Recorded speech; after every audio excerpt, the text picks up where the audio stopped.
2, 1. This is Remso Republic. The clash of punk rock and politics.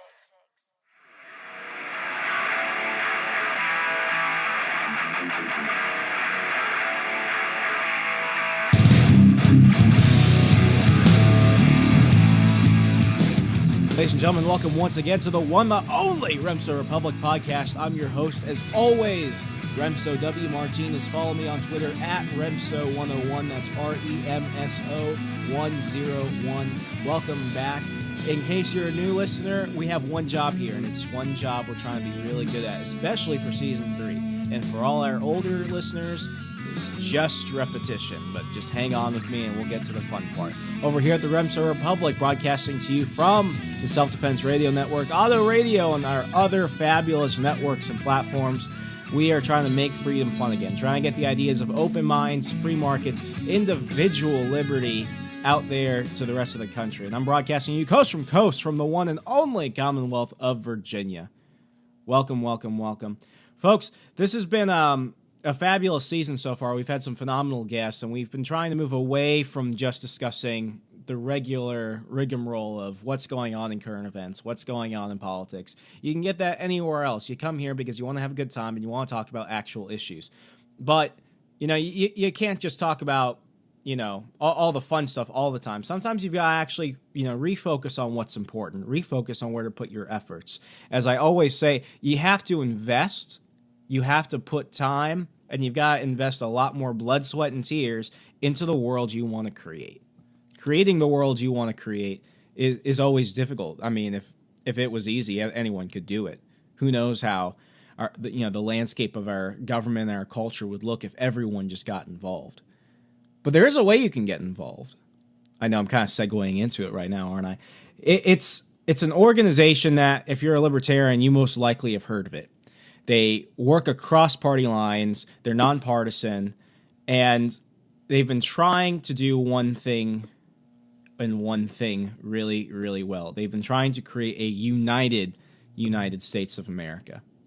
And we're going to talk a little bit more about them and what they do, but I want to go ahead and introduce our guest. His name is Charles Frohman with Our America Initiative, and he's here on the program today. Sir, welcome to the show. Thank you, Remso. I'm glad to be on. Not a problem at all. So, Our America Initiative, for those listening that haven't heard of it, what's kind of like your mission statement? How did it come about, and what do you guys have going on right now? Well, thanks, Remso, for that introduction. And it's an opportunity for me to be on this because I think you really have a growing podcast and movement here. A lot of folks are paying attention to what you're doing here. You have a lot of great guests. And this is Our America Initiative is a 501c4 nonpartisan advocacy effort for libertarian issues, reduction of government coercion and expansion of individual rights. And in that way, we're similar to other big advocacy movements, whether it's Americans for Prosperity, that has all the money from the Koch brothers, or Campaign for Liberty, that is the C4 for Dr. Paul and his son, Rand Paul, or Freedom Works. There are a lot of C4s out there, and what seems to differentiate Our America Initiative from the others is, number one, we're less tied to any of the major parties. Our honorary chair and founder, Governor Gray Johnson, admittedly has been the presidential nominee for the Libertarian Party the last two cycles, and so some may think of us as tied to the LP. But we have non-LP folks on our honorary board, like Buddy Roemer, former Democratic governor of Louisiana, and Green Party members on our advisory council. So we really do try to be nonpartisan. And so the opportunity for folks who want to get involved with us is that we are very open-minded on what issue or initiative or project or event you want to connect us with in your state. We're in all 50 states to build coalitions to push and advance liberty. And it is that broad coalition of all these different kinds of people for liberty that differentiates a bit from some of the other C4s. That's perfect. And I kind of want to segue into the next part because, for those listening that have heard of OIA, you guys have been kind of quiet lately because you've been restructuring. I know definitely with the 2016 election, you guys kind of took a break to reevaluate things and understand how to, effectively relocate your time and energy. But for a lot of people that were kind of burned out after the 2016 election, when they do think of OAI, they think of it as just, I don't know, the Gary Johnson pack. Like they're just going and doing stuff for Gary, trying to get him on the debate stage. And I was speaking to one gentleman over in Charlottesville a couple weeks ago, and he was like, oh, I bet OAI, all they want to do is take my money and get Gary on the debate stage. They're not going to do anything else. From everything I've seen, that's the exact opposite of what's actually happening, because I know here in Virginia, you guys are really trying to work on your grassroots efforts to try and actually continue with the mission of OAI. So what would you say to somebody that's just like, oh, it's just the Gary pack? Well, I mean, we're not going to hide from our biggest star. I mean, Governor Gary Johnson is our founder and our honorary chair, although he left that position for the campaign last year. And Judge Jim Gray stepped in as our honorary chair. And everything we do, because of our association with Governor Johnson, admittedly helps his name ID. And so indirectly helps whatever he's doing. And, of course, he ran for president. And if that is a turnoff for someone, we don't want to force someone to work with us. But technically, we are more than in Governor Johnson. We have other honorary board members. We have 100 national figures on a dozen advisory councils. The debate lawsuits, which some folks think would just help Governor Johnson, actually wouldn't help him. That lawsuit is still ongoing. It's under appeal. And that'll only help future candidates get on the debate stage. So that's a lawsuit that's very popular with people who like Governor Johnson or like Jill Stein, the Green Party folks, anyone who wants to get more choices in the debates. So that directly doesn't help Governor Johnson, although he's the person pushing it the most. And a lot of our issues in the 50 states wouldn't directly help Governor Johnson, but they would help the liberty movement, broadly speaking. So it's bigger than Governor Johnson. We had a big national tour last fall. We hit, I don't even know, 50, 60 venues across the country, from Alaska down to Atlanta up to Maine, with the former spokesperson from the Democrat committee, Terry Michael, who's a contributor for Reason magazine now, a former police chief of Baltimore, comedians, some who are not libertarian. We really have tried to be, correct with this C4 and really make it about advocating liberty, even if its indirect connection to Governor Johnson would help his name ID. He is, Governor Johnson is our biggest selling point. If we are going to coalesce with some group in a state, a lot of them do want Gary Johnson in the state for an event or a fundraiser to help the cause, whether it's guns or cutting taxes or getting rid of licensing or rolling back the overcriminalization epidemic or the drug war issues, et cetera. And so we don't hide from our connection there. That's a good selling point, and donors like it. But so it's Gary Johnson plus. And let's leave it at that. Gotcha. Sir, we're going to go ahead and keep this conversation going, but first we're going to go ahead and hit our first commercial break. Folks, you're listening to the Remso Republic of Charles Frohman from Our America Initiative. Hang on tight and we'll be back in a moment. Let's make freedom fun again. Take the show on the go by subscribing to the Remso Republic on iTunes, SoundCloud, Stitcher, TuneIn, Google Play, and YouTube. Don't be left out. Hey everyone, the Johnny Rocket Launchpad is Liberty. Each week we strive to bring you the best guests in talk radio. The Johnny Rocket Launchpad delivers weekly interviews of noteworthy politicians, experts, and activists. The Johnny Rocket Launchpad is bringing the party to the Libertarian Party and launching ideas in your direction. Check us out at JohnnyRocketLaunchpad.com. You can hear me, Kurt Nelson, and the beautiful Heather Nixon talk about the ideas of liberty, rock and roll.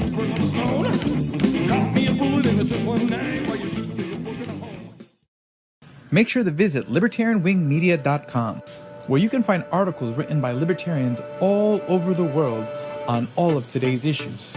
Check out our podcast network with monthly and weekly podcasts. Check out our Libertarian t-shirt store with t-shirts like Make Markets Free Again and Make Markets Not War.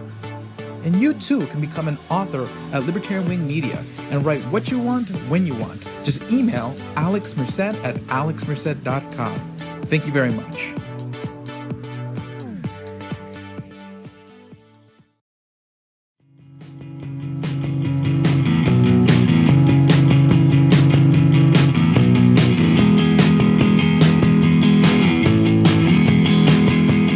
Folks, welcome back to the program. We're continuing our conversation from earlier, but I kind of want to pivot from here for this segment. Sir, like I mentioned earlier, you guys are restructuring. I mean, after every election, especially when we have something that was as monumentally changing as this one, I think every organization had to go ahead and readjust to the new landscape, kind of figure out where they can go, what they can do, how they can be effective in order to continue their mission. Change the way that things are done without changing what it is you guys are doing. So what was your biggest challenge in looking into this new year and this new administration and everything going forward? And what are the areas that you hope to improve on, with OAI going forward from here? Well, I mean, you're exactly right. After the election, everyone just kind of retreated for a while and just wanted to figure out what was the opportunity going forward. And a couple things have helped us discover that there is a demand for what we're offering. Number one is our most popular project, the debate lawsuit.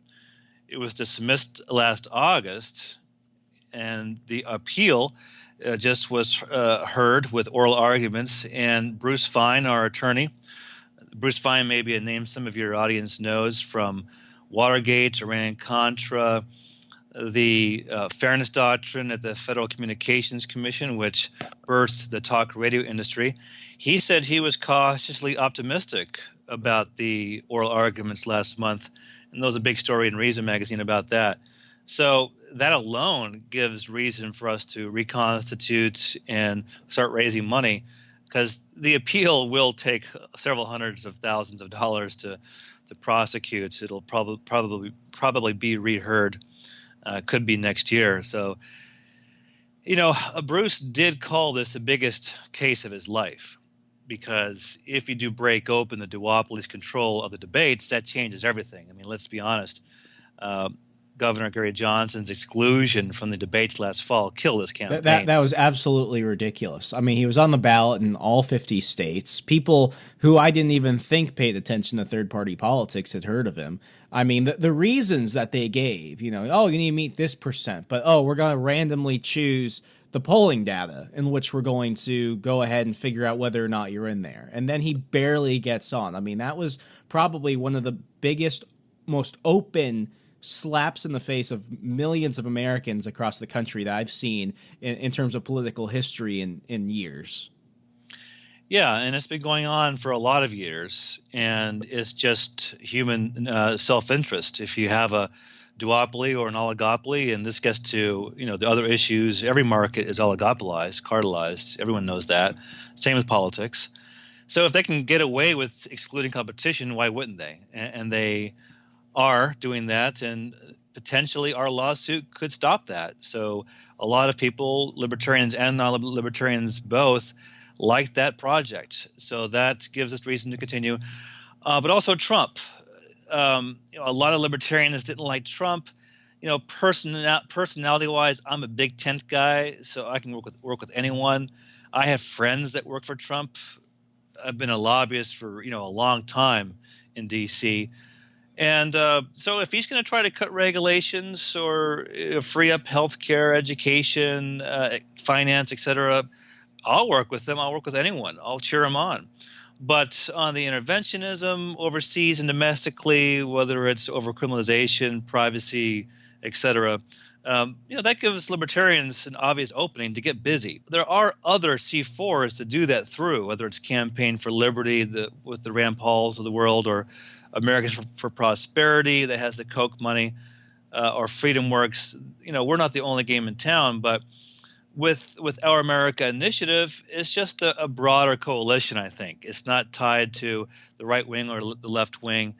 It's a pretty broad coalition. We can take more risks, I think, with issues than the more popular C4s can do, especially on overcriminalization, specifically the drug war. We can help local and state activists tackle issues that maybe aren't known more nationally, whether it's family law reform or opening up ABC liquor store monopolies, which is a big issue in Virginia. I think you and I were talking. You are preaching to the choir. Our ABC here is ridiculous. And in terms of just our liquor laws alone, I'm glad you brought this up, because it's one of those things that I think I can get anyone from any political persuasion to jump on when you talk about liquor laws. And we were talking about this before recording. Nick Offerman, who played Ron Swanson, probably the most popular libertarian figure in all of television history and entertainment, he recently tried to open his own distillery.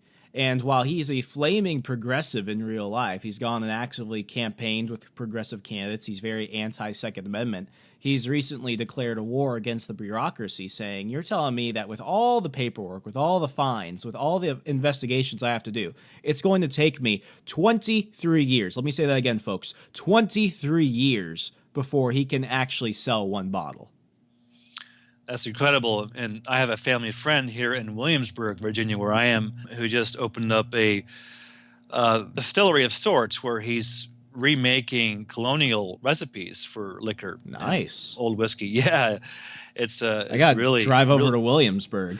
It's really it fits. This is the colonial area, so why not? But a lawyer friend of mine in Virginia represents some restaurants, and we have been negotiating with them how Our America can kind of give them a coalition partner to go after some liberalization of ABC laws in the legislature.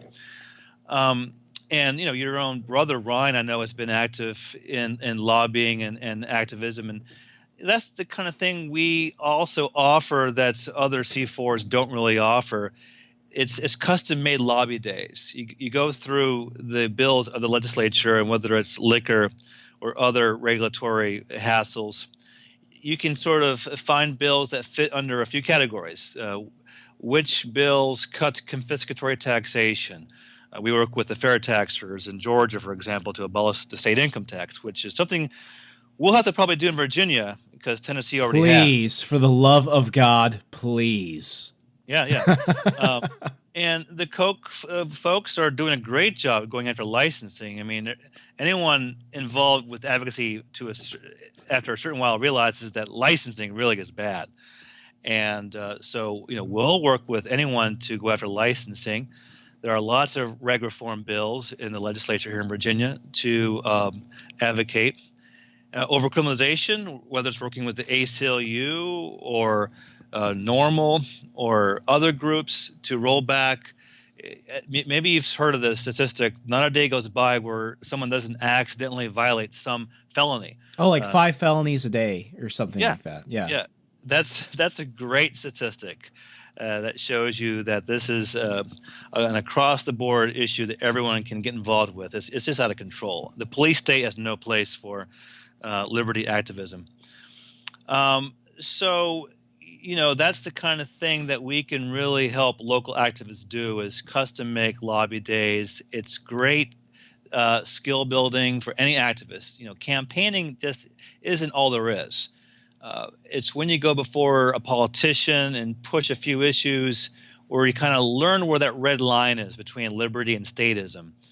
And, it's not just about abolishing the income tax or getting rid of all the unconstitutional bureaucracies.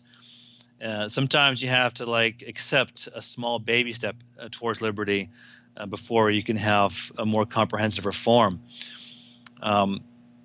So the lobby days is one of my favorite things that we do across the country. And unfortunately, in some states, there are some registration requirements, so it's not as easy as just showing up at the legislature. But in Virginia, it's pretty easy. If you're an unpaid volunteer, You can go to the legislature for a day and hand out some information on bills and follow up maybe through a Facebook group when folks need help with grassroots calls or emails or visits back home. And then we also want to do events. We had a big, huge tour last fall. I worked with a bunch of SFLers and YALers and others on all the campuses to find venues and to find local speakers. We had over 1,000 people at the Hippodrome in Richmond with Baltimore's former police commissioner who now runs LEAP, Law Enforcement Against Prohibition, Neil Franklin. We had the former press secretary from the 1980s of the Democrat National Committee, Terry Michaels, who now writes for Reason magazine. We had Michael Imprevento, a JAG lawyer who substitute hosts for WNIS AM 630, is it, in Tidewater in Norfolk? Yeah, something like that, yeah. Yeah, Michael Imprevento is a good friend. And some comedians. I can't think of the guy's name. Jerry McClellan. I guess he's really popular with the millennial crowd. But with those events, we often invite our local host to nominate some local popular folks to speak as well. It could have been you, Remso, if we would have had an event at Liberty that you could have had a role just to say a few words. So that would have been fun. Yeah. And we got a lot of press. We had NBC, all kinds of people in Richmond. So over 1,000 people. So we can work with local activists on events, whether it's with thought leaders, comedians, celebrities. We had Nirvana's bassist, Chris Novoselic, at our Portland event. Drew Carey from Price is Right tried to do an event with us. It's, what bills or initiatives can we push with the politicians? What kind of events can we co-arrange that'll attract attention, whether it's with thought leaders, music, comedians, celebrities, what issue? It's all a subject of negotiation, local opportunity, what will bring attention to us, what will entice the donors.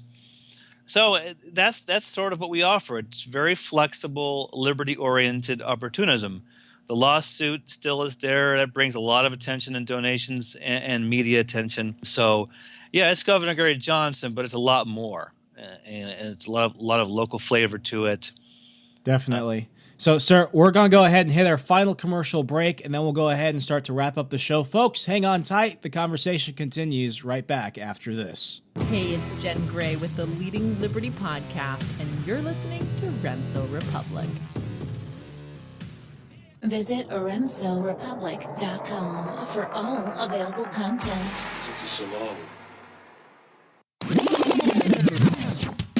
Hey guys, Tim Preuss here, and I wanted to take a minute and invite you to stop over to PreussPodcast.com and give our show a listen. We've got in-depth commentary on the issues that matter to you. These hookers, fucking whores, are out there. These hookers, man, I tell you. Yeah, that's like the most contact I've had with the hooker. Is them yelling at you. Yelling at me on Twitter.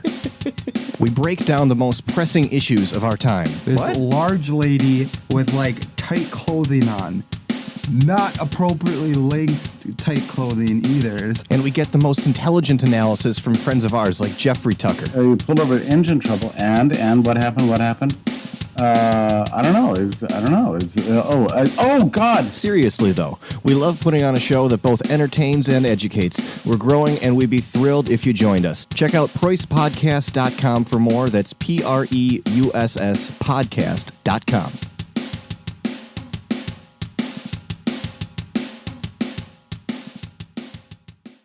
Make sure to subscribe to all the podcasts on the Libertarian Wing Media Podcast Network on Google Play, iTunes, and Stitcher, such as the Alex Merced Cast, with interesting interviews with interesting people every week. Breaking Progressives, spending time every week breaking down left-wing narratives and showing what's real and what's fake. Economics Why Not? A weekly look at economics and applying economic principles to daily life. Better Today, a weekly podcast where we take a look on ways to improve your life and be better today. Libertarian Comments is a podcast where we play audio from the video archives of Alex Merced from his videos dating back to 2008. Liberty Public Access, a podcast where anyone can submit an episode. Submit your episodes to Alex Merced at alexmerced.com. Have you been wanting to start your own podcast? Then subscribe to Podcast and Blogging Tips and Tricks, a weekly podcast about how to host your podcast, how to produce your podcast, and how to market your podcast. We'll be adding some monthly podcasts to the lineup soon, including Make Markets Free Again, a monthly look at what's going on in markets and regulation all over the world, and the Free VST podcast, looking at free VST instruments for electronic music producers. Listen to these podcasts by going to libertarianwingmedia.com or subscribing on iTunes, Stitcher, or Google Play. And if you enjoy the podcast, tell your friends and leave a positive review on iTunes, Stitcher, and Google Play.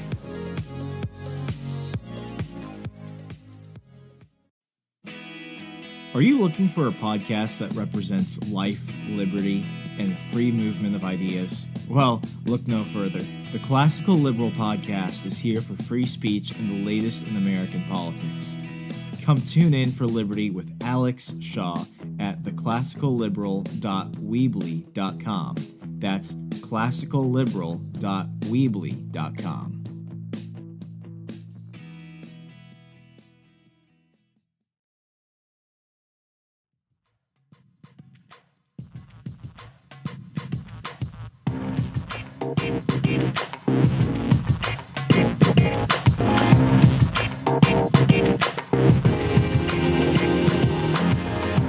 Folks, welcome back to the final segment. We've got a few extra minutes here with our guests, so I kind of just want to, just cover a few questions to just kind of wrap up the whole thing, because I think we're getting a really good holistic picture of what our America Initiative, OAI, is actually trying to accomplish going out forward. So, sir, I guess my biggest thing is this. Years and years ago, I was just a very young community organizer. I was getting involved in my state. I was getting involved in campaigns. I was trying to get involved in student activism. And the biggest problem you get, especially after a giant election when everyone is burned out, no one wants to talk about knocking doors or going and talking to stuffy politicians or anything. They just get really demotivated. But one thing that kept me a little bit optimistic, and I know everyone has a different opinion on this, but in terms of just, post 2016, I saw a lot of young Republicans saying, I want to get more involved in activism. They're taking up roles. I'm seeing a lot more people jump into their local Libertarian Party or their local, Normal chapter or Gun Owners of America or VCDL or something. So I saw a lot of people say, hey, after this isn't over. I'm going on to something else. And I'm really excited to see what OAI is doing, because I've seen what it's done in the past. When you look at, trying to get rid of regulations that say how many rounds you can have in a clip for the magazine of your pistol or something like that, and so much more. So in terms of just the motivation, how do things look right now? Do you have the grassroots effort that you want, or is it something that you still want to work towards, or just kind of how's the state of OAI at this point? Well, it's not quite there at this point. It's reviving, and we're now recruiting our state teams. I think your brother Ryan has some interest. Show producer Ryan, yeah, of being involved. I've worked with a lot of college activists during the campaign, and of course we were separate from the campaign. But if they want to get involved, this is an opportunity, like with other C4s, to, let me put it this way, exercise your responsibility as a citizen in a republic. Let's recall what Benjamin Franklin said in answer to a question after the Constitutional Convention in Philadelphia in 1787, when he was asked what kind of government did the founders give the people. And Benjamin Franklin answered, a republic if you can keep it.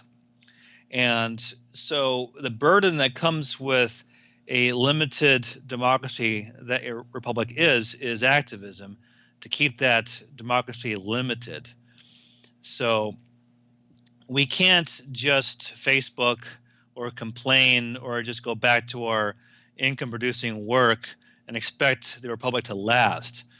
As excited as some are with Trump or were, and I liked some of his promise with cutting regulations or freeing up healthcare and education and finance. I'm still for him whenever he does that. But, the interventions overseas and domestically with respect to privacy, the drug war, over-criminalization, he's just so cavalier and sanguine when it comes to the police. There is an opportunity for folks to revive their activism, whether it's through lobby days, helping us form events to educate people on the importance of liberty, to keep pushing the envelope wherever the opportunity is, whether it's with Uber, Airbnb, or the gubernatorial debate, their discussion on taxes, 10% a cut or more, the growing movement to expose licensing for the scam it is in smothering entrepreneurs' dreams to offer services, the continuing over-criminalization epidemic where, what was it, Remso? Not a day goes by without Or you don't commit 5 felonies a day. Exactly. I mean, that's a statistic you can't ignore. That isn't just about, some liquor regulation or this or that. It's a lot of regulations for businesses, that statistic. Or, opening the government to FOIA requests or transparency. Ryan can tell you this. The bills we've advocated in Richmond over the past several years. I wrote an article in the Suffolk News Herald. I'll share it with you if your audience, if it's helpful. I kind of pretty much drew the red line for all the issues.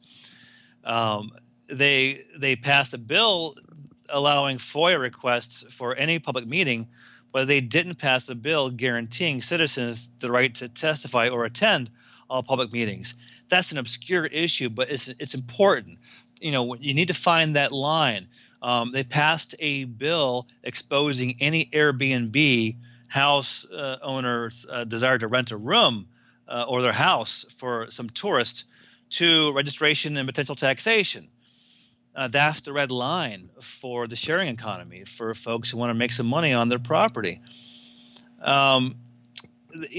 So Our America Initiative offers the aggressive up-and-coming activists a lot more opportunity and flexibility than I think other C4s offer to really form a lobby day that's really geared towards your state, to help us form events that really are geared towards the coalitions needed to get things passed in your state, on all the potential issues, guns, licensing, ballot access, overcriminalization, et cetera. Or ABC in the case of Virginia, the liquor control, which has everyone so angry in many ways. And then, our principal people, Governor Gary Johnson, Governor Bill Weld, Judge Jim Gray, other national figures that were part of the campaign or part of Our America Initiative's Liberty Tour. So that's the offer. Get in touch with Remso and through him, his brother Ryan, and join us. We want to experiment on what works to push liberty in Virginia and nationally. Perfect. So, sir, I've got to let you go. If people want to learn more about Our America Initiative, get in contact with you or anything else, how could they do so? Well, if they're fans of yours, maybe give them Ryan's email, since Ryan's helping me. Definitely. For me, I'm Charles Frohman at ouramericainitiative.com. That's Charles Frohman, F as in Frank, Rohman, at ouramericainitiative.com, or just go to our website, ouramericainitiative.com. Perfect. Sir, thank you so much for coming on the program. This was incredibly informative, and I thank you for your time. Thank you, Remso. You have a great podcast and continued good fortune for you. I appreciate that, sir, so much. So, folks, we're going to wrap things up. If you want to go ahead and contact producer Ryan, just go to, just email producer@remsorepublic.com. He should, have his own email set up for that. But, producer@remsorepublic.com. Put OAI in the subject title, and you can go ahead and contact producer Ryan directly for all your OAI-related questions. And as always, go ahead and check us out on iTunes, Stitcher, SoundCloud, Google Play, TuneIn. We're going to break, almost 110,000 downloads, almost within a couple of weeks. So we're really excited for that. Go ahead and check us out on their networks, Auto Radio Player FM, LRN.FM, and the Self-Defense Radio Network. And as always, be good to your neighbor, treat yourself, and tune in next week. I'm Remso W. Martinez, America. Good night. Stay connected to Liberty's Rabble Rouser on Facebook and Twitter to stay up to date with the latest episodes, blogs, and other available content. What are you waiting for?